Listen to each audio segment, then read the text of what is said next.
आज मेरे लिए बहुत ही गौरव का दिन है जब मैं महात्मा ज्योतिबा फूले और माता सावित्रीबाई फूले के वंशजों के वीरों की धरती झुंझुनू में इस ऐतिहासिक समागम को संबोधित करने का जो आयोजक मंडल ने मुझे अवसर दिया है, मैं इसके लिए अपनी ओर से भी और उत्तर प्रदेश की 25 करोड़ जनता की ओर से भी हृदय से आभार प्रकट करता हूं। आज के कार्यक्रम के अध्यक्ष वरिष्ठ नेता राज्यसभा में माननीय सांसद श्री राजेंद्र गहलोत जी, हमारे कुरुक्षेत्र जहां से गीता का उपदेश, इसका अभिवर्णन आपने सुना है, भगवान श्री कृष्ण ने दिया था, वहां के सांसद आदरणीय श्री नायक सिंह सैनी जी,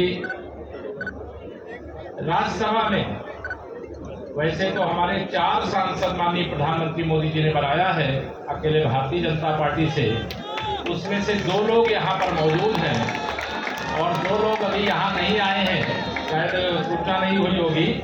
ऐसे उसी में से एक हमारी बहन डॉक्टर कल्पना सैनी जी, राजस्थान सरकार में पूर्व मंत्री जिनसे आप सब परिचित हैं, आदरणीय प्रभुलाल जी सैनी, उत्तराखंड सरकार में मंत्री के रूप में बहुत यशस्वी कार्य किए आदरणीय श्री श्यामवीर सैनी जी, हमारे राजस्थान में विधानसभा में प्रतिनिधित्व करने वाले पूरे समाज का हमारे प्रिय साथी युवा साथी श्री अविनाश गहलोत जी, हमारी बहुत ही वरिष्ठ अधिवक्ता, कोई कठिन से कठिन केस हो, कौन लड़ रहा है तो अखबार और टीवी में और सोशल मीडिया में देखेंगे तो हमारी बहन सीमा समृद्धि कुशवाहा लड़ रही हैं। यह देख करके गौरव करने वाले हमारी बहन, हमारे प्रदेश में जो भारतीय जनता पार्टी के मंत्री के रूप में काम देख रहे हैं ऐसे श्री अशोक सैनी जी, हमारे उत्तर प्रदेश से ही पार्टी के नेता और भविष्य में बहुत आगे सब देखेंगे आप ऐसे श्री परमेश्वर लाल सैनी जी, हमारे प्रदेश अध्यक्ष महात्मा ज्योतिबा फूले राष्ट्रीय संस्थान श्रीमान अनुभव चंदेल जी, हमारे छोटे भाई की तरह बहुत प्रिय और इसी झुंझुनू जिले के भारतीय जनता पार्टी के अध्यक्ष श्री पवन सैनी जी, बहुत ही योग्य ढंग से कार्यक्रम का जो संयोजक का काम और संचालन का काम देख रहे हैं श्री महेंद्र शास्त्री जी और श्री मुरारी सैनी जी। मैं दोनों लोगों को, इस आयोजन की पूरी टीम को, मैं नाम सबका नहीं पढ़ सकता क्योंकि समय का अभाव रहेगा, पूरी टीम को मैं अभिनंदन देता हूं। और हमारे बहुत ही प्रिय, बहुत लोकप्रिय गायक के रूप में जो मंच पर मेरे साथ ही हैं श्री अमित जी, आप सब जानते हैं, मेरे बच्चे सब बहुत उत्साहित, यह उत्साह आपका जैसे अमित जी को सुनने के लिए दिख रहा है, ऐसा ही उत्साह आप सब युवा हैं और केवल राजस्थान के नहीं, आप पूरे हिंदुस्तान के भविष्य हैं। इसी प्रकार का उत्साह आप सबके अंदर दिखना चाहिए। आज यहाँ पर उपस्थित बड़ी संख्या में मेरे पिता समान बड़े बुजुर्गों में आप सबके पास आ नहीं सकता, यहीं से जो बड़े बुजुर्ग हैं उनके चरण छूता हूँ और आशीर्वाद मांगता हूँ। मेरी मातृशक्ति, मेरी माताओं बहनों, मेरे युवा साथियों, मेरे प्यारे बच्चों, मेरे पत्रकार मित्रों, आज माली सैनी जन चेतना महारैली नाम दिया गया, लेकिन यह महारैली महारैला का रूप धारण कर लिया। और यहाँ कोई ऐसे नहीं होता, मैं जीवन भर राष्ट्रीय स्वयंसेवक संघ का स्वयंसेवक के नाते अपने सामाजिक जीवन की शुरुआत की है और संगठन में लंबे समय तक काम किया है। राजनीति में तो मेरी बहुत छोटी यात्रा है, लेकिन मैं जानता हूं इतनी बड़ी संख्या में इतनी अधिक समय तक अगर लोग बैठे हैं तो निश्चित तौर से मन में कुछ आपने ठाना है और सबने मिलकर के बहुत अच्छा प्रयास किया है। इसके कारण से आप सब इतनी बड़ी संख्या में और इतनी देर से, मुझे बताया गया कि 11 बजे से ही आप लोग आ गए। मैं आप सबको प्रणाम करता हूं। यह उत्साह, ये उमंग, ये एकता, ये संगठन सदा बना रहना चाहिए। हम लोग बचपन से ही कहते संघ है शक्ति, कलयुगे संगठन में ही शक्ति है।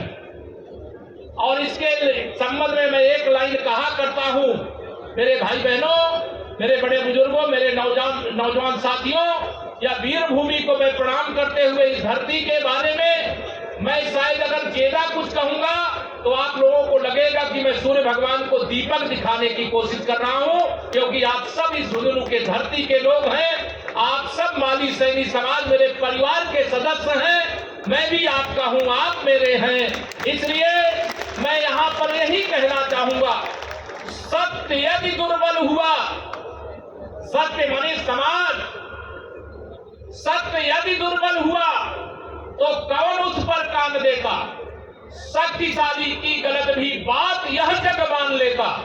अगर आप सत्य हो, आपके पास इतनी संख्या है, उसके बाद भी आपकी शक्ति को कोई पहचानता अगर नहीं है, तो उसके लिए जो नहीं पहचान रहा है उसका दोष नहीं है मेरे मित्रों। वो दोष हमारा आपका है, हमारे परिवार का है। उस दोष को दूर करिए। अभी हमारी बहन ने बहुत सारी मातृशक्ति के बारे में भी आह्वान किया। हमारे पूर्व वक्ताओं ने बहुत अच्छी अच्छी बातें यहाँ पर रखी है। जो आपको खराब लगे उसको यहीं छोड़ करके चले जाना। मेरी भी कोई बात आपको खराब लगे तो उसको भी यहाँ छोड़ के जाना, लेकिन जो बात अच्छी लगे तो यहाँ से जाने के बाद हर उस घर और उस परिवार तक पहुंचा देना जहाँ पर पहुंचाने की आवश्यकता है, जिसके लिए आप सब यहाँ पर आए हैं, जिसके लिए कई दिन परिश्रम किए हैं, जिसके लिए सुबह 11 बजे से लेकर के मैं घड़ी देख रहा था 4 बज गया। फिर भी आप में से सामान्यतः 5 घंटे तक कोई सभा नहीं चलती है, कोई कार्यक्रम नहीं चलता। यहाँ पे सब अधिकतम लोग उठ करके चले जाते कि अब तो बहुत हो गया, अब हमको जाना है। लेकिन आप यहाँ जो अच्छी बातें उनको लेकर के जाइए, जो खराब बातें इसी परिसर में छोड़ करके जाइए, और आने वाला समय आपका है कि आपको मैं विश्वास दिलाता हूं, आप सबको भरोसा दिलाता हूं। मैं भारतीय जनता पार्टी का अगर कार्यकर्ता के इस नाते उत्तर प्रदेश भारतीय जनता पार्टी का अध्यक्ष नहीं बनाया गया होता, अगर भारतीय जनता पार्टी के टिकट पर मैं लोकसभा में चुन करके नहीं आया होता, अगर मैं आज उत्तर प्रदेश के उप मुख्यमंत्री के नाते जिम्मेदारी नहीं संभाल रहा होता, तो शायद मैं अपने परिवार का आशीर्वाद प्राप्त करने का अधिकार भी यहां नहीं प्राप्त कर रहा होता। लेकिन मैं अभी हमारे कई वक्ताओं ने कहा मैं उत्तर प्रदेश से आता, हमारे यहां 80 लोकसभा सीटें, 403 विधानसभा क्षेत्र, और जब 2014 का लोकसभा चुनाव था और 2019 का लोकसभा चुनाव था, जब आज विश्व के सबसे शक्तिशाली नेता, जिनको आपका आशीर्वाद सबका प्राप्त है, मैं जानता हूं, भारत के प्रधानमंत्री माननीय नरेंद्र मोदी जी को प्रधानमंत्री बनाना था, तो हम तो 80 में से 73 सांसद दे पाए थे, लेकिन आपने 25 में से पूरे 25 सांसद 100% दे करके कैसा देशभक्ति का जंजवार उमड़ रहा था। मैं उस समय भी एक बार यहां पर चुनाव में आया था, और आया था तो मैंने देखा है किस प्रकार से आप सबका आशीर्वाद मिला। मैं आप सबको यही यहां पर भरोसा दिलाना चाहता हूं, यही कहना चाहता हूं। आज के इस कार्यक्रम का जो बिंदु मुझे बताया गया था, सामाजिक एकता, समाज में राजनीतिक चिंतन एवं निर्णय, सामाजिक कुरीतियों को दूर कैसे करें। अब कुरीतियां क्या क्या है वो आप सब जानते हैं। आर्थिक रूप से विकास कैसे करें। अभी किन महापुरुषों की प्रतिमा पर हमने पुष्पांजलि करके आज के इस कार्यक्रम का प्रारंभ किया था। अपने पुरखे महात्मा ज्योतिबा फूले, माता सावित्रीबाई फूले, उन्होंने क्या मंत्र दिया था? शिक्षित बनो, संगठित बनो, सफल बनो। अगर शिक्षा नहीं है तो सब कुछ अधूरा है। मैं यह मानता हूं कि आप में से कोई ऐसा नहीं है कि आज के समय में कोई अपने बच्चों को अच्छी से अच्छी शिक्षा नहीं दिला सकता। अच्छी से अच्छी शिक्षा दिलाने के लिए किसी भी प्रकार की कोई कमी न रह जाए। भले एक समय भोजन मत करिएगा, लेकिन चाहे जितने आगे तक की पढ़ाई हमारे बच्चे करना चाहे, उनको पढ़ाने में पीछे मत रहिएगा। यह संकल्प लेकर के भी यहां से जाने की जरूरत है। समाज की एकता रहेगी तो राजनीतिक ताकत भी रहेगी, और राजनीतिक ताकत रहेगी तो आप कोई भी राष्ट्र, आज या लोकतंत्र है, राजतंत्र नहीं है कि चक्रवर्ती सम्राट जिन्हें चंद्रगुप्त मौर्य के नाम से जानते हैं, सम्राट अशोक महान जी के नाम से जानते हैं, उस समय राजतंत्र था। जिसके पास ताकत थी, जिसके पास तलवार थी, जिसके पास बुद्धि था, विवेक था, उन्होंने अखंड भारत का निर्माण करने का काम किया। लेकिन आज लोकतंत्र है, लोकतंत्र में राजा आप हैं, आप सब है। लेकिन यह राजा तब राजा है जब संगठित रहेगा, एकजुट रहेगा। मैं किसी राजनीतिक दल से जुड़ा हूं, आप सब जानते हैं। मैं किसी राजनीतिक दल की आलोचना नहीं करना चाहता, लेकिन मैं आप सब लोगों से यह जरूर कहना चाहता हूं, अब लक्ष्य दूर नहीं है मेरे मित्रों। जिस बात की शायद आप सबको प्रतीक्षा है, बहुत सारे लोगों ने मांग पत्र में उठाया। मैं एक देश के सबसे बड़े प्रदेश का उप मुख्यमंत्री हूं, लेकिन मैं उप मुख्यमंत्री होने से पहले अपने परिवार का सदस्य हूं, ये आप सबको यहां पर बताना चाहता हूं। लेकिन आप सबको विश्वास रखना चाहिए, आप सबको विश्वास रखना चाहिए, भरोसा रखना चाहिए। और आप सब जानते हैं मैं जम्मू कश्मीर से नहीं आया, लेकिन क्या राजस्थान के लोग नहीं चाहते थे कि जम्मू कश्मीर से धारा 370 हट जाए? बताओ, चाहते थे कि नहीं चाहते? दोनों हाथ उठा के बताइए, चाहते थे कि नहीं चाहते थे? ये हुआ कि नहीं हुआ? ये क्यों हुआ? क्योंकि आपने अपनी ताकत, अपना आशीर्वाद माननीय प्रधानमंत्री नरेंद्र मोदी जी के नेतृत्व में दिया था। मैं श्री राम जन्मभूमि आंदोलन का सिपाही रहा हूं, आप सबको बताना चाहता हूं। उस आंदोलन में हमारे बहुत सारे साथी बलिदान भी हुए थे, लेकिन कोई नहीं मानता था कि कभी अयोध्या में श्री राम जन्मभूमि पर भव्य मंदिर का निर्माण हो पाएगा। लेकिन आज भव्य मंदिर का निर्माण हो रहा है। उसी प्रकार से जो तमाम सारे अभी विषय हमारे पवन सैनी जी ने कहा, अरे माननीय प्रधानमंत्री जी और आपके बीच में दूरी कहां है? आप चिट्ठी भेजो, मुझे बुलाओगे, मैं भी चलूंगा। जो बात कहना उनसे कहने कोई, मोदी जी तो सबके हैं, सब लोग मोदी जी के हैं। उनका मंत्र ही इसके पहले आपने देश में नहीं सुना होगा, सबका साथ, सबका विकास, सबको सम्मान, सबको स्थान देते हुए किस प्रकार से देश को आगे लेकर के जा रहे हैं, ये आप सभी लोग जानते हैं।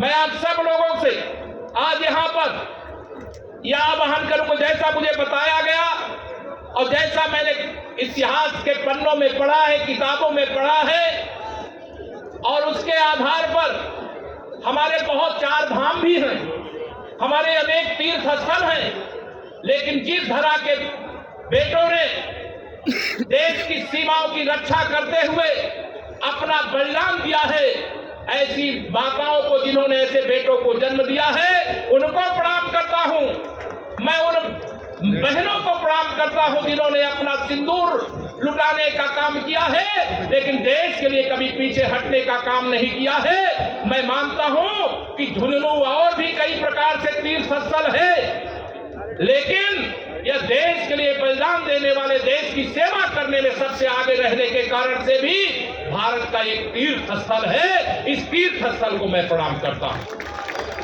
मैं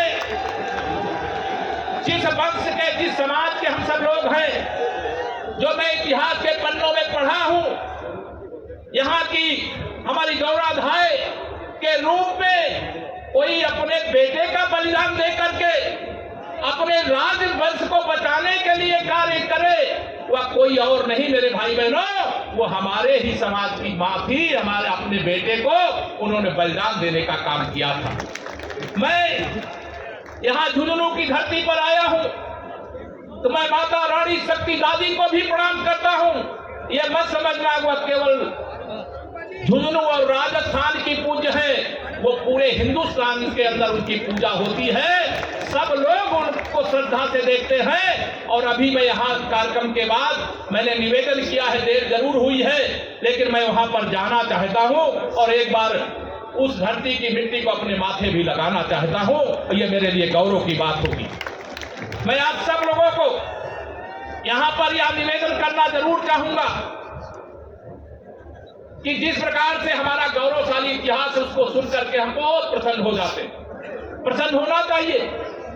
गौरवशाली इतिहास है हमारा, गौरवशाली वर्तमान जैसा होना चाहिए वैसा नहीं है, लेकिन हमारा गौरवशाली भविष्य हो सकता है। अभी मुझे यहां पर बताया कि मैं तो पूरा अभी राजस्थान का डिटेल पूरा नहीं जानता, लेकिन राजस्थान प्रदेश के अगर 200 विधानसभा क्षेत्र है तो मुझे